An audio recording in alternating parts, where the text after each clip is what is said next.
What's going on, man? It's your boy Jay Holley, and we are back with another episode of Unfiltered with Jesse Holley, episode 43. Thank you. You are all far too kind. You could have been anywhere in the world, but I am so glad you are here with me. I am Jesse Holley, the sports talk equivalent of Braille. People feel me when I speak. You guys know what you got to do, though. You got to like. You got to subscribe. You got to tell a friend to tell a friend. Head over to YouTube. Head over to Spotify. Head over to Apple. Head over to Instagram, Facebook, Twitter, at Mr. Fourth and Long on all of those sites. Like us, subscribe, hit the notification button. That way you never miss anything. You don't miss drops. You don't miss notifications. You don't miss the audio. None of that. Make me a part of your everyday. Fit me into your life schedule. Make me a part of what you do each and every day of the week. If this is your first time listening, I hope that you enjoy it because you are in for a spectacular ride on Unfiltered with Jesse Holley. But, you guys know how I like to do. I like to give my motivation at the beginning because, let's be honest, most of you guys aren't going to be here at the end. But before you go, I ask that you go and you listen to at least 3 episodes. By the time you get this one, 43 of them things will be out there. Find 3 out of the 43, load them up, listen for about 15 minutes apiece or more. If you don't like what you hear, find 3 more. And then keep searching till you find the one that you like and you begin to love me. I'm so lovable. I really am. But we are here to give you the sports conversations unfiltered, to give you honest opinions, to give you factual statements, to give you film breakdowns. We survey it all. We talk about it all. And I want you along for the ride. All right, man, here we go. Let's get this motivation out the way. Off the top, this one comes from a really good friend of mine, a brother of mine. I love his family. I love his dad. I love his brothers. I love his late mom. She's an amazing woman. This comes from my boy, Trent Shelton. If you know Trent rehab time. So if you don't follow Trent Shelton, go and follow him. An amazing, amazing brother, man. Love me some Trent Shelton and all that what he does. But he says this. Trent says, desire is not enough when dedication is absent. Desire is not enough when dedication is absent. Desire says, I want it. But dedication says, I'm not stopping until I get it. A lot of times we all come into this thing called life with these hopes and these desires of the things that we want, we think about, we fathom about. And sometimes some of those things are so far away from us simply because we don't have the dedication to go get them. We have the desires. We have the thought process. We have them up on our manifestation boards and we're telling our friends about them and our family about them. We pillow talking about them. We look at online. We hitting them. We saving them into Pinterest. We put them in the file of the things 2024 going to be. I'm going to get the desires of me to get these things in 2024. But you lack the dedication. You lack what it takes to go and get those things that you desire. Like Trent said, desire is I want it. Dedication is I'm not going to stop till I get it. And those two things are very different. Though they may look the same or sound the same or feel the same, they have very different actions. Dedication has different actionables than desires. Dedication takes a level of courage, of strength, of an unwavering faith. Desire is just things you think about. So while many of you may have these desires, and even the Bible talks about it, that God will give you the desires of your heart, but you got to be dedicated to his word. I ain't going to go biblical on you, but that's just Bible. You have to have a level of dedication that gets to that desire.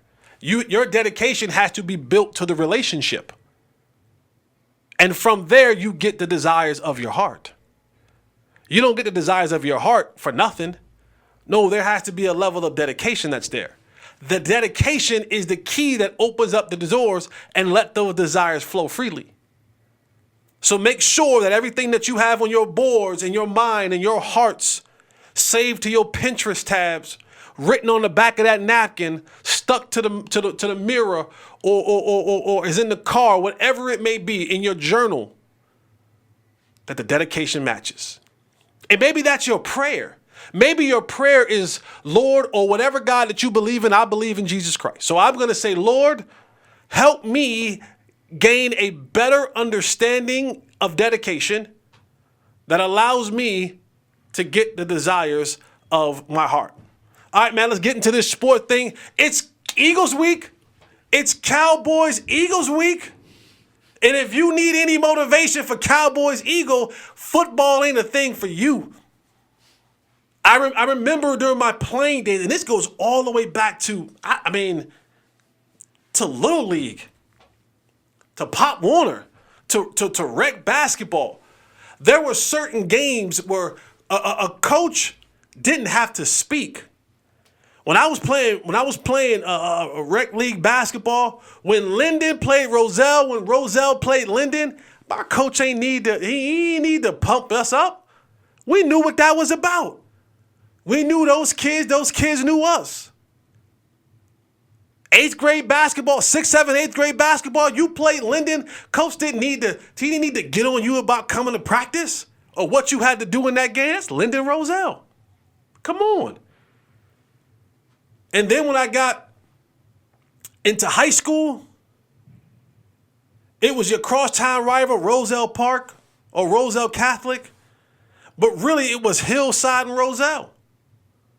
When you had those matchups, coach ain't need to tell you. Then I got to college, and when it was basketball, when you had to go and play that school in Durham, when you had to go play Duke and basketball, there wasn't no need. Coach Williams didn't have to yell at us to get things right. When you had to go on the football field and play NC State, I didn't need any motivation for that. Then you get into the league. When I was with the Bengals, you didn't need motivation when it was Bengals Browns or Bengals Ravens. Huh? That's what this is. Cowboys, Philly, Cowboys. When you're playing your division rival, you don't need motivation. And not to bury the lead, Coach Mike McCarthy, who earlier today was experiencing some stomach pains, come to find out that his appendix burst. But luckily, he was ahead of the curve and went and had emergency appendix. What did they call that surgery? He had appendicitis.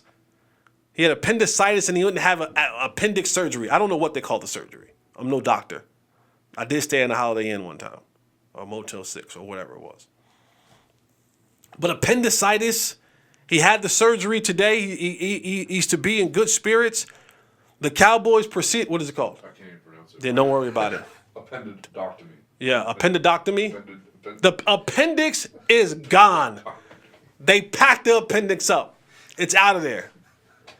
The good thing is that it didn't burst and those dyes didn't get in the system, because that's gonna be the tragic part about that. But Coach is to be in good spirits. He has said that he will coach on Sunday Night Football.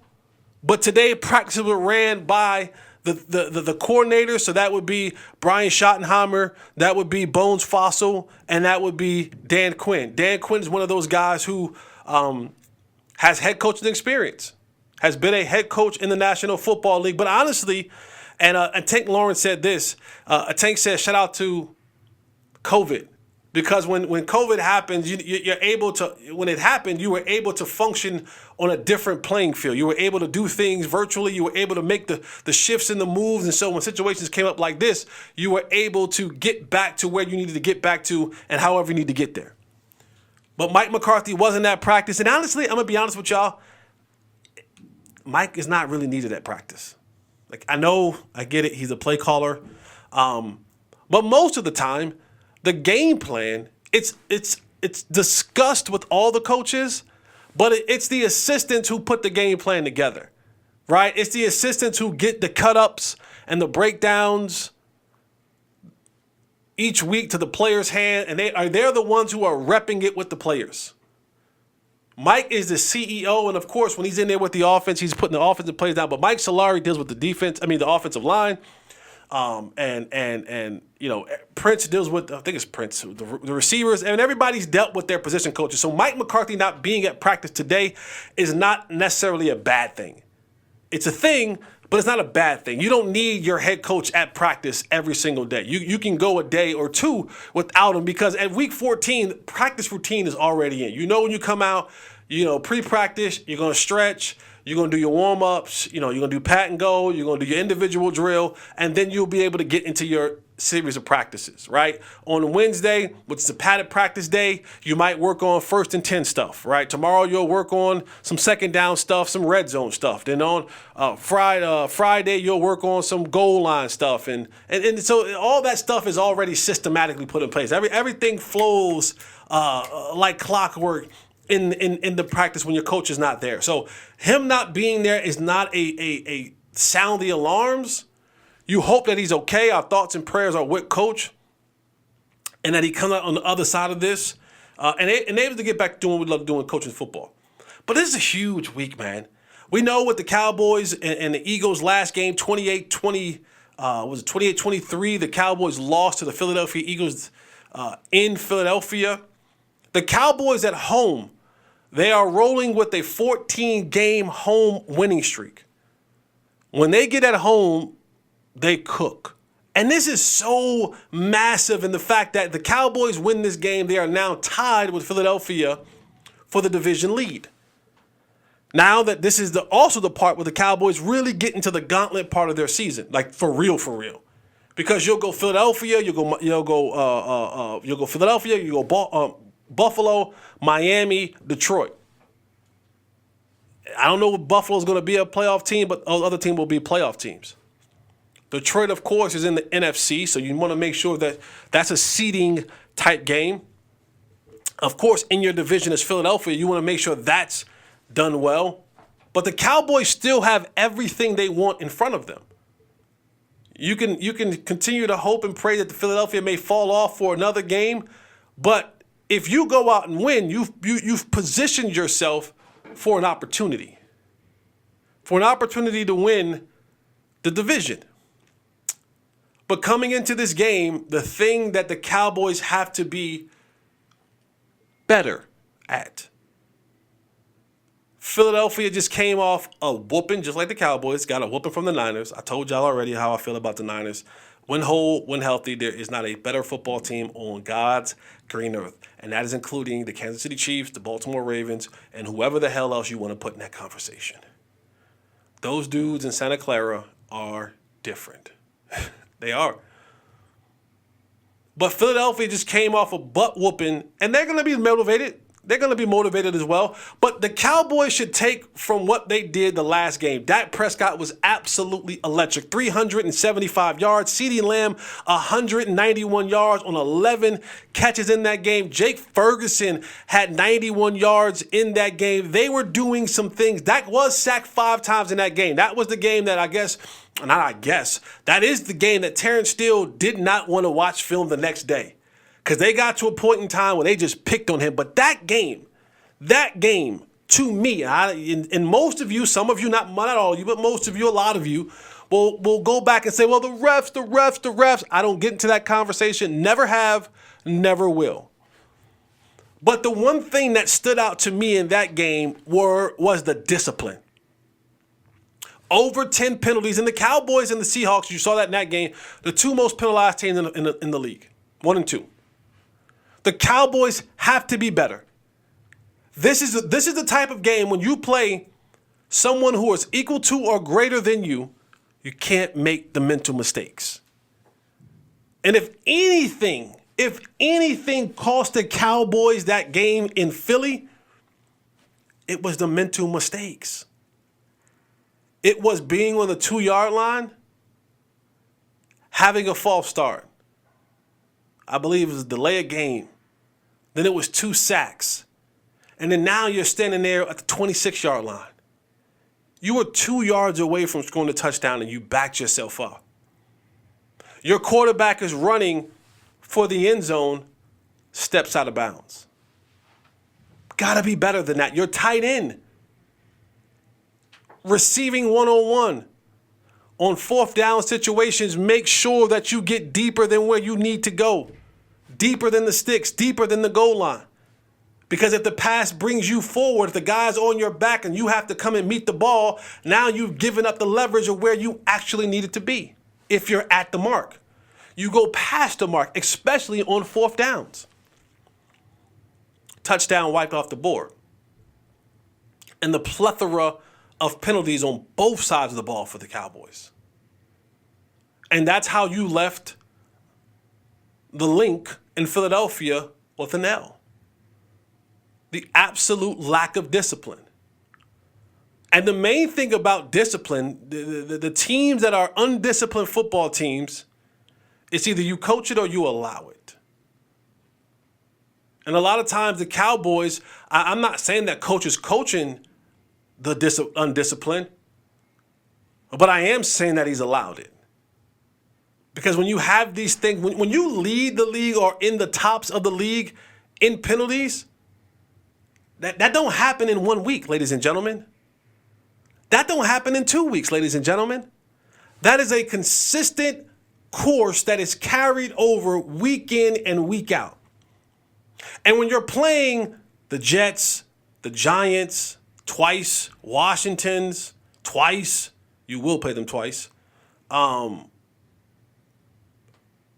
Panthers, when you're playing teams that you can afford to not be disciplined, you pick up disciplined bad habits. When your technique is bad against a bad football team, you get away with it.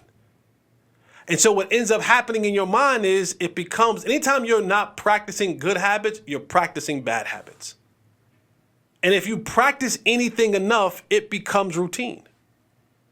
And when the moment gets really, really pressure filled and you have to rely, because you hear the famous quote, right? He got stronger as the game went on.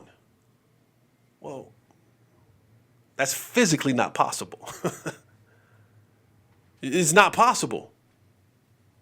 You never rise to another level. You fall to your training. Those guys who seem like they gotten stronger and stronger as the game goes on, they were just able to maintain their level of greatness far greater than you were.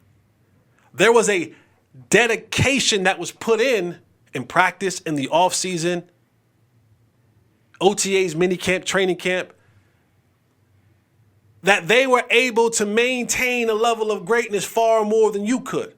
So it seems as if they have gotten stronger when all the while you have gotten weaker. You've fallen to your talents. You've fallen to your training. You've fallen to the place of discipline. And so for the Cowboys, a lot of times when you begin to practice those undisciplined habits, when you face a team that is as good as you or better than you, you begin to fall back on the things that you have done the last 6, 7, 8 weeks. And while those things were more than okay to beat the Panthers, it's not okay to beat the Niners. It's not okay to beat Philadelphia. Because those guys, when you make a mistake, the athlete on the other side is so superior or as superior, they make you pay. And you saw that a lot in that game, where there were moments and times in that game where you just weren't disciplined enough. You weren't assignment sound. But this Cowboys football team, and I speak a lot about the defense, but offensively, the Cowboys got these bastards. They got the dirty birds.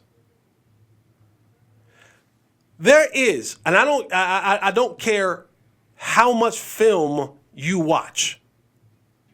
You can watch 20 million hours of film. There is nothing that you can say to me, to Jesse Holley, that can convince me, Jesse Holley, that there is a DB, safety, cornerback, nickel, dime, that is in a Philadelphia Eagles uniform on that active roster that is good enough, individually or as a whole, to stop the Dallas Cowboys pass catchers. And that includes former All-Pro Kevin Byard. That includes former All-Pro Darius Slay, big play Slay. Food. Toast. They cannot, I'm going to say it again, they cannot hold up against the Dallas Cowboys pass catchers. And even now, and even in that game, 375 passing yards by Dak, 3 touchdowns. CeeDee Lamb, 11 catches, 181 yards. Jake Ferguson had 90-something yards. Brandon Cooks didn't even get off. I think he had like 1 catch for 7 or 8 or 9 yards or something like that. So now you have him emerging in this offense and now him getting it going. So if you add another 60 to 70 to maybe 80 yards from Brandon Cooks, they can't hold up. They can't hold up. They want to run. They want to run that coverage on the back end where there's disguise as man to coverage or man high, single high, or zone it. However they want to do it, can't hold up. Cannot hold up. The Cowboys offensively should eat these dudes alive in the passing game. Now, I'm gonna say this because both can be true. I do believe that the pass catchers of the Dallas Cowboys are far more superior than the DBs of the Philadelphia Eagles. One of the things that Philadelphia relies on heavily, and I get it. Sean Desai, the defensive coordinator, I get why you do it, my boy. Up front, you got the best defensive front in the world.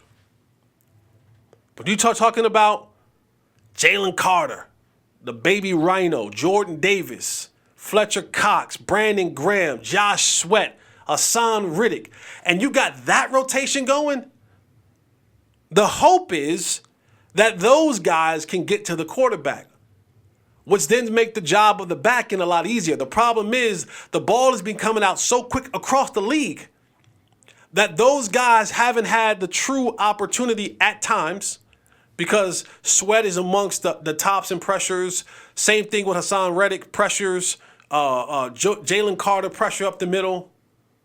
They can make it very, very difficult for you. They can.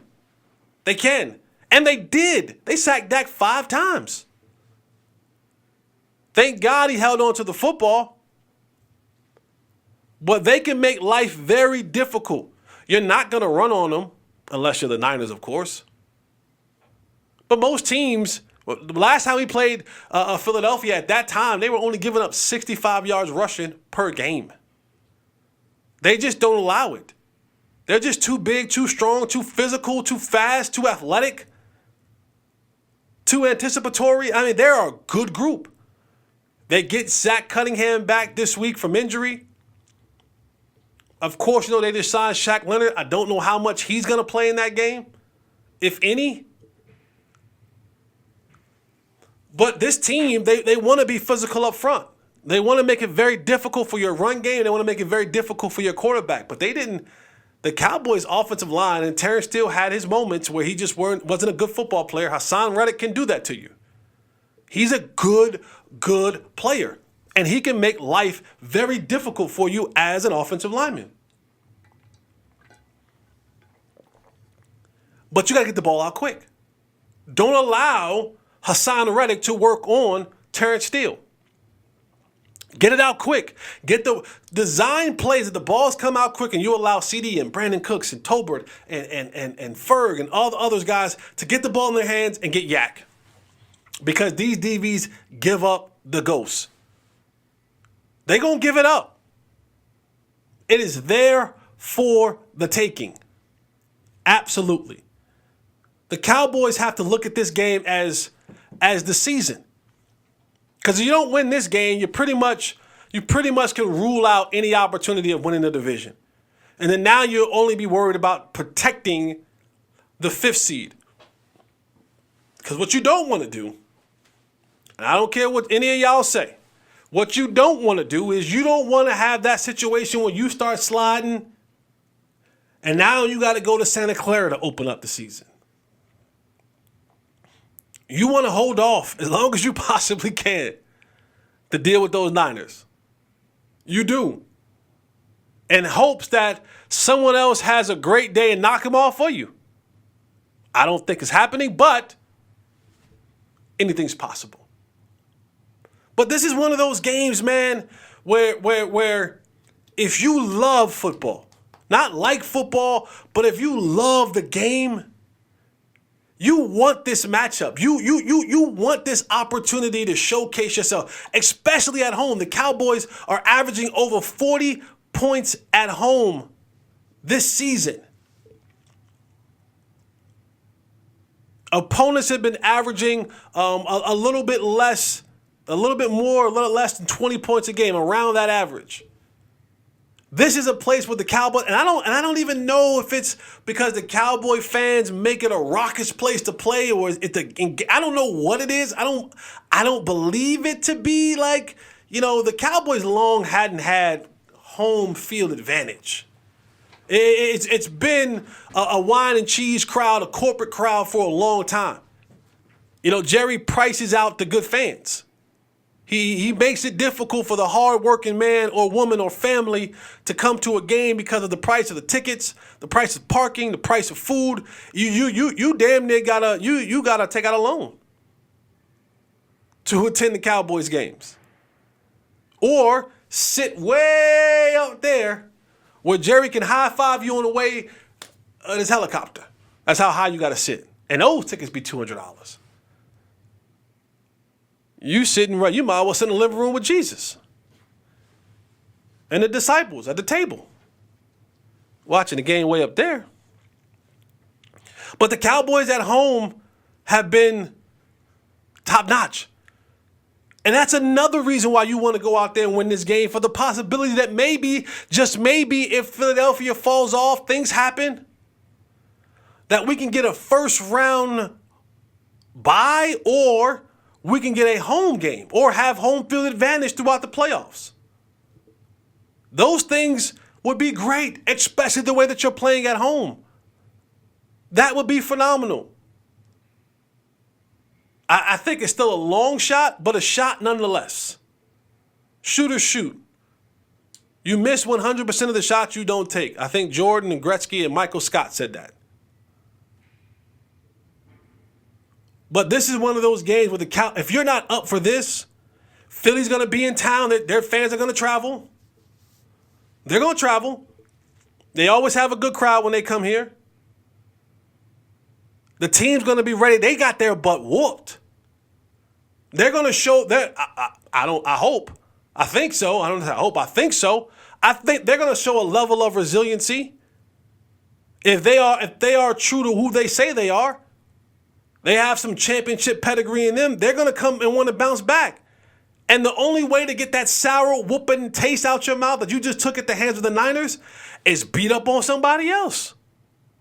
If you can go out there and get a win over the Cowboys and basically solidify that you're going to be division champions, it's not a bad way to rebound.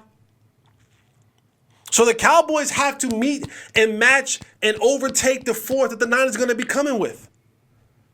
In fact, the Cowboys should be the one setting the tone. They have to be the tone setters at home. They have to come out, take the ball. I want the ball. I ain't saying you got to have your boom box like the Niners, but you got to find out a way to do, like last week against Seattle when Ferg and all them, they were chirping and Dak was doing all it. Like, you got to have that energy. That got to be the energy that you come with. So you can't be flip-flopping back and forth. Either you tough or you not. Either you physical or you not. Either you about that life or you not. You can't be playing hokey pokey about the attitude. We gotta make this a staple of who you are and ride out with that. Be ride or die with who you are. So Ferg, if that's who you gonna be, then be that. That if that's who you're going to be, here we go. Be that. Defense, what it's going to be that. For sure, be that. But be that all day, every day. Don't be physical one game, or because somebody talked to you, now you want, be who you are. That's what I love, and I know y'all hate me talking about it. I don't care. That's what I love and admire about the Niners. They didn't turn Christian McCaffrey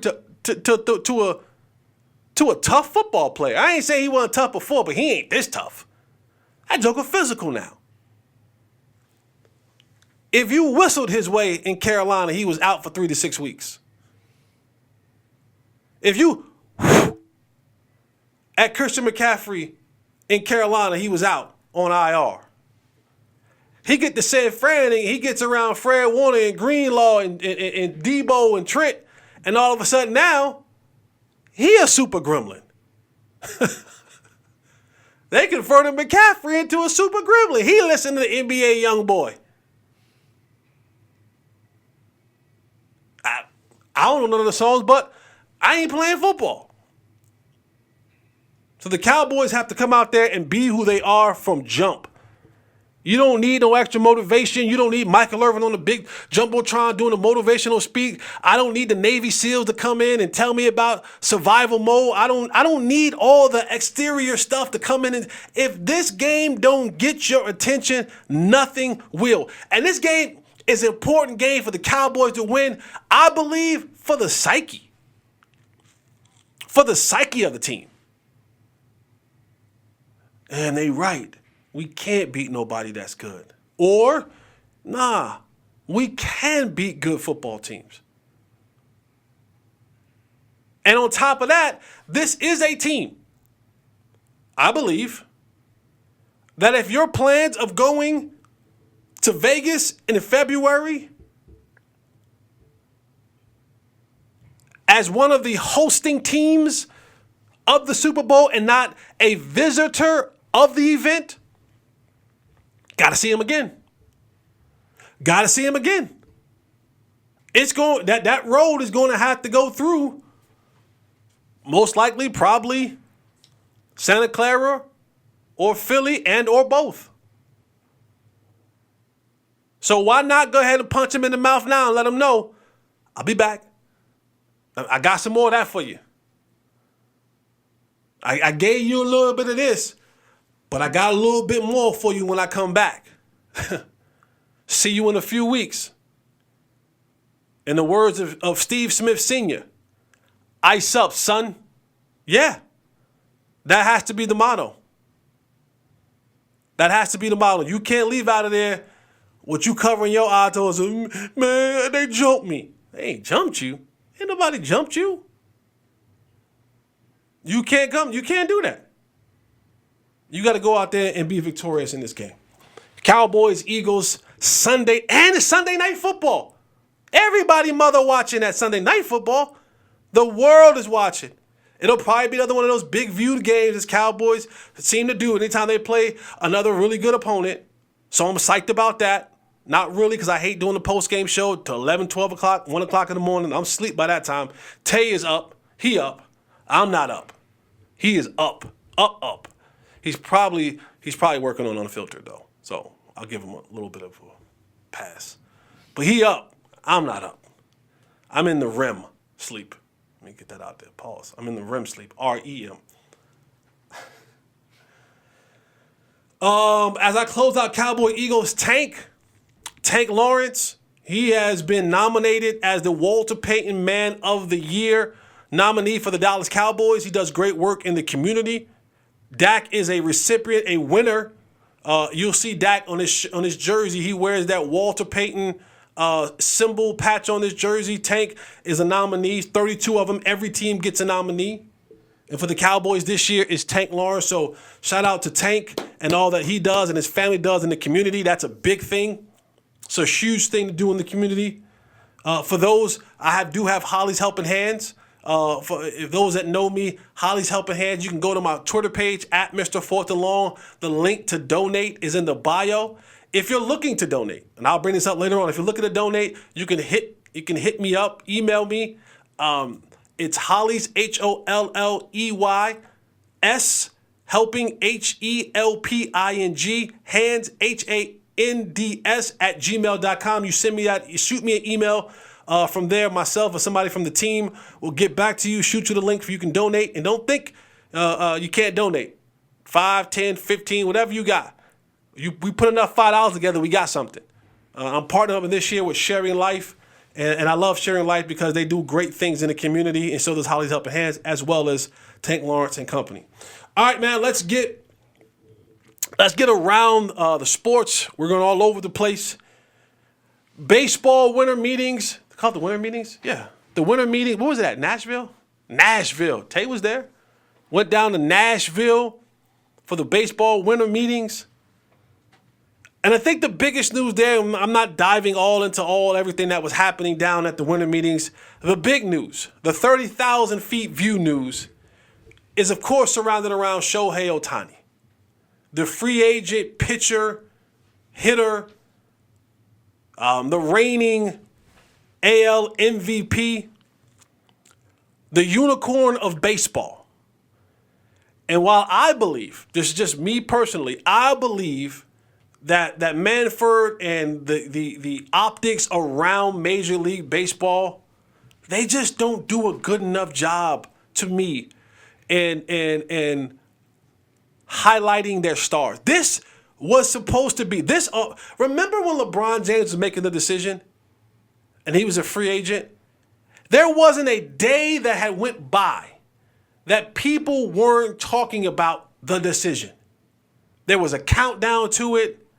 There was media coverage. There was speculations. There was filming where his plane was going to land, where he was going, who he was with. I mean, it was every day. It consumed you. Because LeBron, at that time, it's still now, but at that time, was the biggest thing in basketball. And when I think about these free agents that are coming up in all other sports, the NBA is really funny now because guys are all jumping around now trying to be part of Big Twos, Big Threes. When I think about it now, we don't even hear nothing about it. We don't. You can go days. We have gone days on the sports channels. It ain't on the sports talk shows. It ain't headlining when you click on the websites. It ain't headlining. It ain't even headlining. Like when you click on the website and you go to the baseball portion of the website, Shohei ain't even the first pitcher up there. And this is going to be, whenever he signs, to whoever he signs, is going to be the largest contract ever signed in any American sport, not just baseball. It's going to be the largest contract signed. Right now, it's upwards of what? $600 million? $400 million? $4 to $6 million. $100 million. $500 million. This ain't the Patrick Mahomes fake $500 million. Patrick Mahomes, it says $500 million. That's fake $500 million. We all know that. This real $500 million. This is $400, $500, $600 million will, over time, will be paid out to this man. Yet, it's an afterthought. It's a conversation after you talk about Aaron Rodgers' recovery. It's a conversation after we talk about the college football playoffs. It's a conversation after we talk about the play-in in the NBA. It's a conversation after you speak about so many other things. When the best baseball player in the world is a free agent. And part of it's Shohei's fault. I will agree. Because Shohei, and maybe it's culture, maybe it's not wanting to be, I don't know. But Shohei and his team, they're telling the team that they meet with, hey, let's keep this exclusively under wraps. Let's not let the word get out. I don't want folks to know I talked to you or this team or that team or this team or whoever. No, don't tell everybody I met with you or I was in Florida here or I was in. And so Shohei is kind of putting, and he is putting pressures on the team because if a team comes out, if Shohei said, hey, wait, we're going to talk, we're going to have a conversation, but I prefer this didn't get out. And that team lets it out. Now Shohei's like, well, because whether you believe it or not, athletes can be very, very, very, very, very, very sensitive individuals. Very sensitive individuals. And that can turn Shohei off. But, you know, and there's been articles written by Nightingale and Rosenthal and Passon and you name it. They've all written articles about it. And I get their gripe because they're thinking about, you know what? Shoot, the more we hear about this, the more information we have, what can we do? We can report, we can tweet, we can write stories. What does that do for Jeff Passan? What does that do for Ken Rosenthal? What does that do for give me another name, another baseball writer? Nightingale. Who's the other one? Rosenthal, Passan, Nightingale. There's another one. Whoever the hell it is. What it does for them? Huh? Buster Only. What it does for Buster Only and those guys is they get stories. Those stories get clicks. They get paid. Everybody wants to eat. Everybody eat, B. Major League Baseball will eat because guess what? Your topic of discussion. This is the thing that wears me out with baseball. It's like you want to grow this sport. You want to make the casual fans interested. You got to give us something to sell. If we don't even talk about Shohei, how does the casual fan get interested? I have to be in it because I'm in sports. Tay's a baseball fan. He loves baseball. There are some baseball purists. But when you're battling the NBA, the faces of the NBA, when you're battling the NFL, when you're battling the college football bowl season, right now, for headlines, you got to give me some more of that. You got to give me some more Shohei. Let's talk about him. Let's hear about him. And if Shohei's not giving the information to all the names of the writers, then how can they put it out there in the networks? But there's been talks about teams, Dodgers, Mariners, Giants. They say the Rangers are out, but CY's been doing some stuff that, you know, they're supposed to be this mystery team. The Blue Jays is in the mix. They're supposed to be this mystery team for Shohei. We don't know. But I wish that there were more coverage. I wish that I can come in here and talk more about it because it's an interesting conversation. Now, whenever the other shoe drops, and this is the part of the time where deals are getting made. Guys are getting signed. Guys are getting traded. They get down to Nashville. They're having these conversations. Deadline makes deals. You have a glass of bourbon. You know what I'm saying? You're sitting at a table. You're breaking bread and you're making deals. This is when it's happening. Should be more topic of discussion. But it's not. But we'll see. I mean, eventually Shohei will have to sign somewhere. Right? And when he does, we'll talk about it. But Major League Baseball, man, overall has to do a much better job with that. All right, man. David Carr, brother of Derek Carr.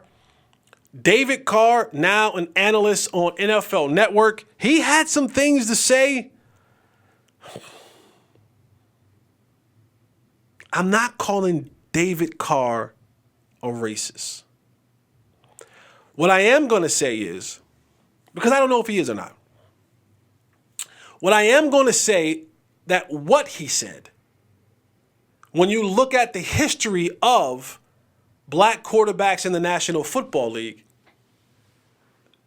there's some racist undertone to it. Again, I'm not calling David. This is not a assassination of his character. I don't know him. Long in the NFL, when it came to the times have changed, and they've changed because they have no choice. They've changed because the black quarterback, which was few and far between in the National Football League, was only skill players, was only the running back or the receiver or the DB or the linebacker. For long, it was thought that the black quarterback wasn't intelligent enough to play the position. Sure, he can throw the ball a mile. Sure, he can jump over a burning building. He was faster than the locomotive. But he can't read defenses. The black quarterback was looked at as they were looked at as inferior when it came to the intelligent department when it took to be a quarterback in the National Football League. That ain't my opinion. That is the history. So when David Carr comes out and he has a comment the other night and he talks about Jalen Hurts, the quarterback, the black quarterback of the Philadelphia Eagles, they talked about him being hurt. And he said, you know what? They should probably play Marcus Mariota because with Jalen Hurts being hurt, it limits his ability to run. And when you limit his ability to run, that means that he has to be a pocket passer. And one of the areas that he struggles in is reading the defense from the pocket. Again, I'm not saying that David Carr is racist. Don't know the man. Don't have any interactions with him. I'm saying what he said, and I'm far from the person that like, you just come to the internet to just be offended by something. No, that ain't me. That's not me. Never was, never will be me. But I do feel is that when you speak on certain things, especially on these national platforms where everybody gets a chance to hear you, and there have been other cases where people use their platform to throw little innuendos and kind of subliminal messages through the way that they delivered things. And then he came back and he was like, well, let me clarify. And then he really didn't clarify anything. He literally just said the same thing he said before. And, saying like they should go to Mariota. He can read the field better and yada, yada, yada, yada, yada.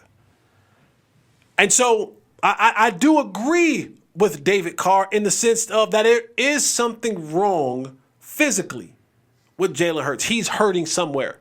And it ain't showing up on the practice report, I can tell you that. But you can tell that he is a laboring player. He's not as spry as he was in years prior. But when you say certain things, you have to understand when it comes out of your mouth how it sounds. And when you talk about quarterbacks in that sense, you got to be very careful when saying things of that there's a lack of understanding, there's a lack of coverage intelligence, and that he needs his legs to be successful.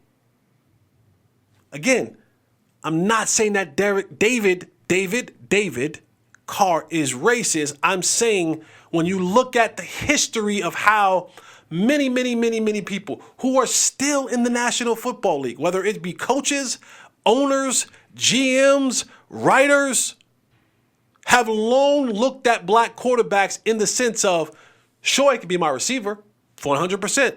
That boy can run. Sure, he could be my running back. Look at Sweetness. He got moves. Absolutely, he could be my tight end. He can rush the passer, he can defend the pass, and all that kind of stuff. But when it came to making the quarterback the franchise player for a long time, they didn't look like me. And it wasn't because that they didn't have the ability. They didn't look like me because for a long time, those who were in the place and the power position to place them at the quarterback position felt that they did not have the intelligence to do so. We've long seen that change. We're looking down the National Football League and things look different. Quarterbacks look like me, getting paid the big bucks. So when David Carr says that, I just want David Carr to understand you have to be very, very, very precise in how you say things. Because it can come off as a former white quarterback, David Carr. It can come off with the racist undertone when we know and understand the history of black quarterbacks in the National Football League.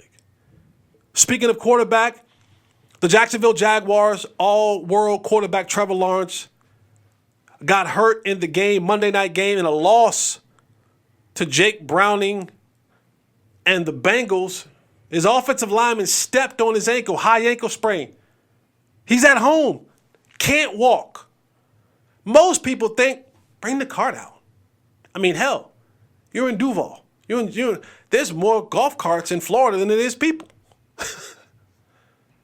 But Trevor Lawrence, we all watched on national TV him walk back to the locker room. And many of you, like me, thought to themselves, they not have a cart in Jacksonville? What a poor franchise. They got a pool in the stadium but no cart. But Trevor Lawrence came out today and said, I refused the cart. Don't know why he refused the cart. I don't know if it was, I think he felt tough walking off the field, but high ankle sprain. Don't know if he'll play this upcoming week, but news flash, according to Jacksonville and Trevor Lawrence, they got golf carts. They do have carts. They could have got him off the field. Go figure. I reported last show that Zach Wilson, the starting backup to the backup quarterback for the New York, I don't know what he is now, of the New York Jets. There were many reports that the Jets were going back to Zach Wilson. What a cluster mess going on in New York City right now with the Jets. Oh, I would hate to be a part of that. If I was Garrett Wilson, I'm like, you know what, bro, my hamstring hurts. Put me on IR for the rest of the year. I don't want to be a part of this circus anymore. It is a circus. Aaron Rodgers, while he had all the anticipation of he may return, now it looks like he's not returning at all. So Robert Saleh and company are going back to Zach Wilson. Well, earlier in the week, Sunday, the reports came out that Zach Wilson said, not so fast. Not going back out there, my boy. Find somebody else. Well, that report has come out today, and Zach Wilson will be the starter of the New York Football Jets this upcoming week. Should be interesting. Should be interesting. Either Zach Wilson is going to continue to fail at quarterback, or he's going to somehow, some way, find a way to put together some good games. At least he can have some good film so that another team in the league can go, you know what? He's not as bad. He needs a fresh start. Because he got to be going from New York. He can't come back next year. He cannot. Pack him up. The Niners and the Eagles played last week, and in the middle of the butt whooping that was taking place by the Niners to Philadelphia, there was a little sideline skirmish. Dre Greenlaw, the linebacker of the 49ers, got into it with the head of security.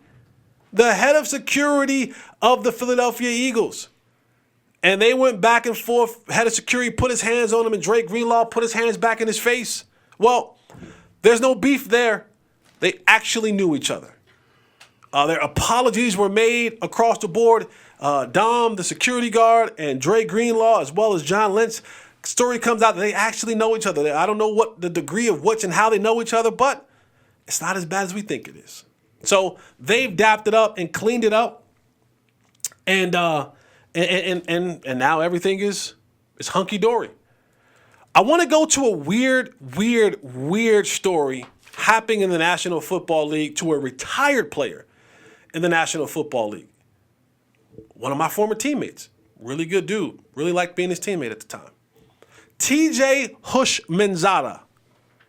He is dealing with this insane stalker. Now, I don't know if TJ back in the day got with this woman, laid the hammer down, because sometimes if you lay the hammer down right, they will stalk you. But then sometimes we live in a crazy world where people, there's a guy, this is completely random, there's a guy who, Ruby Red, who is an artist, musical artist, but also has an OnlyFans page. There's a guy who spent over $60,000 on her OnlyFans page, got a like tattoo on him, and like she exposes him on the internet. He's mad now. Now he's stalking Ruby Rose. So there's some weird folks out there. If anybody wants to spend 60 bands on me, let me know.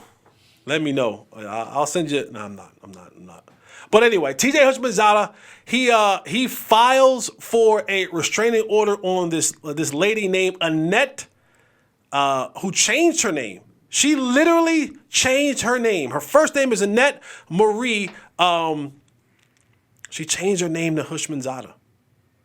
TJ said he's making my life miserable for he and his family since 2015. It's going on close to 10 years. He got a restraining order on her that ended. It says TJ actually had a restraining order placed on the fan in 2015. It expired in 2019, and she continued to harass the family.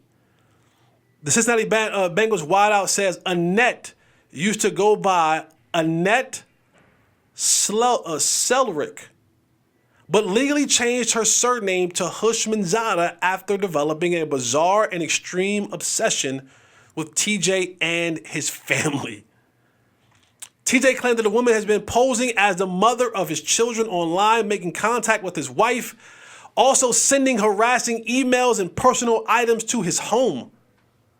TJ also said in the docs that once he received a letter from Annette in which she stated that she had several bullets inscribed with the names of each of the members of the Houshmandzadeh family. Houshmandzadeh asked the judge to order the woman to stay at least 500 yards away from him and his family, as well as to stop using his last name to gain access to his personal affairs. That is insane. Bullets inscribed with the names of the family members of TJ Houshmandzadeh. That's wild. I pray for TJ and his family, because anytime you start having a person that says stuff like that, using your last name, showing up to your events, she has his address. That's dangerous. That's dangerous because I'm sure she probably knows where his kids go to school. That is dangerous. And I pray for the Houshmandzadeh family that everything is okay. And that this lady, she I don't know, arrest her, do whatever you got to do, but a man and his family should not have to endure that kind of treatment. All right, and we're going to end with this. This might be a little bit of speculation. This is speculation from my part. This is speculation from me. But as we get ready to take on the college football playoffs, the teams have already been announced. And boy, has there been some uproar and outrage for a specific team that was left off. The 13-0 winners of the ACC Power 5 Conference, the Florida State Seminoles, were left out of the Final Four. The Final Four committee said, we're going to go with Michigan, we're going to go with Washington, we're going to go with Texas, and we're going to go with Alabama, leaving Florida State on the outside looking in. And now Florida State is, what bowl was that? Florida State is to play Georgia in the Orange Bowl. Well, there has been some speculation, and I say speculation strongly. The news conference was scheduled for tomorrow, today when you guys are watching this, has been canceled because the speculation is Florida State is going to give the double birds to the Orange Bowl and say, screw y'all, we're not participating. We're not showing up.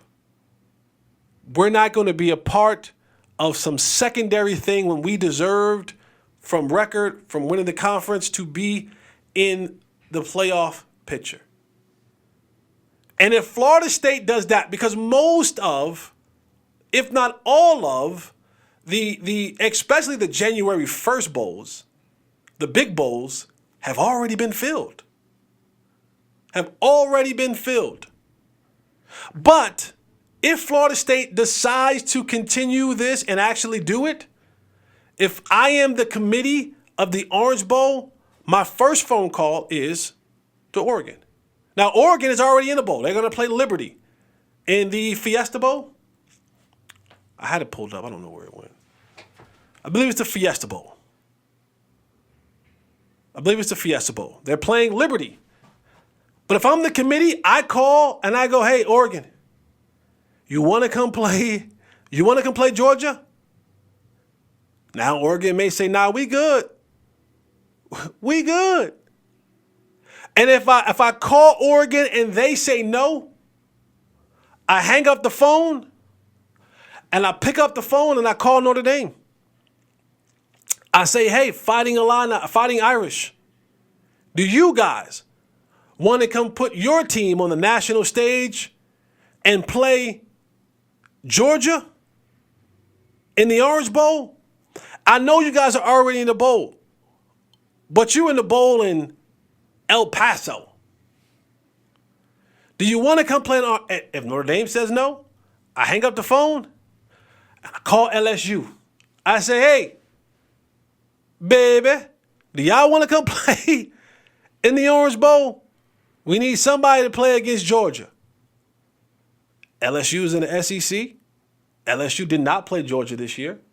That would be a good game, I think, maybe. And on top of that, you have Jaden Daniels, who will probably win the Heisman Trophy this year. So you have a storyline to build up around that. But it's going to be very interesting to see if Florida State decides to go, boom, boom, to the Orange Bowl and say, screw y'all. Screw all the committees, screw all the bowls. You didn't put us. I don't know if that's babyish or not. Take my ball and go home. But I feel the frustration. Because what more do you have to do? I won every single game. And I'm supposed to be in a Power 5 conference. And I win the conference. And you still leave me on the porch. If Florida State does that, it'll be the first time ever that a team, I want to say ever, it'll be the first time ever that a team decides we good, especially for the January 1st bowls, like the big bowls. The big bowls, those are money bowls. Those are national TV. Those are money bowls. It'll set a precedent. It will. That will be reported. I kind of want to see it happen. I'm not gonna lie. The spiciness in me wants to see Florida State say, you know what? Screw y'all. I'm out. I'm good. And then also, one last thing as far as college football. I know that Texas and Oklahoma are leaving, headed to the SEC next year, but their game will continue. Contracts were signed today that this game has now been extended. The Red River rivalry that's played every single year in Dallas at the Cotton Bowl between Texas and Oklahoma is now solidified until 2036. So for another 13 years, well, 2024 we did, so 12 more years. So 12 more years that they'll play the game at the Cotton Bowl. In addition to that, the city of Dallas found, I don't know where they found it at, they found $140 million. They're going to give a facelift and a makeover to the Cotton Bowl. One of the oldest stadiums around. The first home of the Dallas Cowboys at the Cotton Bowl. I lived in the Cotton Bowl. I won 4th and long. We lived inside the locker room of the Cotton Bowl. I'm telling you, there's bugs and there's rodents in that locker room. So they're gonna get a facelift. $140 million renovation has been designated to the Cotton Bowl, and that game of Texas and Oklahoma will continue to 2036. All right, man, that's all I got for you guys, man. I appreciate you all being here. I love you. Thank you. You are far too kind. Remember, like, subscribe, hit the notification button. Go to the clips page, Fanatics View, Mr. 4th and Long on Facebook, Instagram, Twitter. Remember, donate to Holley's Helping Hand. The link is in my bio on Twitter. If not, hit me up at Holley's, HOLLEYS, helping, HELPING, hands, HANDS at gmail.com. Shoot me an email. Someone will respond with the link for you to donate from there. I appreciate you, man. Like they say on Coming to America. Now, we don't mind the kind that jingles, but we rather the kind that folds. So dig deep in your pockets, man, and make sure you donate to Holley's Helping Hands. I'm out, man. That's all I got for you. Remember, desire is I want it, but dedication is I won't stop until I got it. Desire is not enough when the dedication is absent. You got to be present with dedication. Remember, never let anyone tell you that their lives are better than yours because it is your life. Eliminate the contingencies. I'm out.